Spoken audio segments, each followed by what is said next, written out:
ঈদ মুবারক। পবিত্র ঈদুল আজহার আগাম শুভেচ্ছা। আসসালামু আলাইকুম রাহমাতুল্লাহি ওয়া বারাকাতুহু।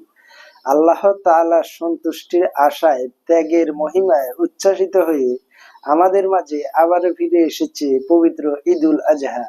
এই ঈদ শুধু পশু কুরবানির উৎসব নয়, বরং এটি নিজের ভিতরের অহংকার, হিংসা এবং সংকীর্ণতাকে কুরবানি দিয়ে নিজেকে পরিশুদ্ধ করার এক অনন্য শিক্ষা।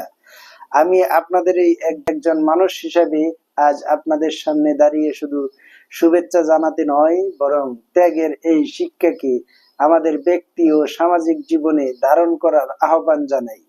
আমাদের আশপাশে অনেক অসহায় ও দুস্থ মানুষ আছেন।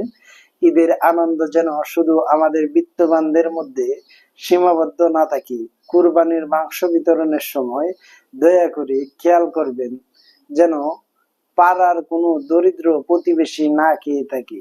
পরিবেশ পরিচ্ছন্নতা, আমি বিশেষভাবে অনুরোধ করব, কুরবানির পর পশুর রক্ত এবং বর্জ্য যেখানে সেখানে ফেলবেন না।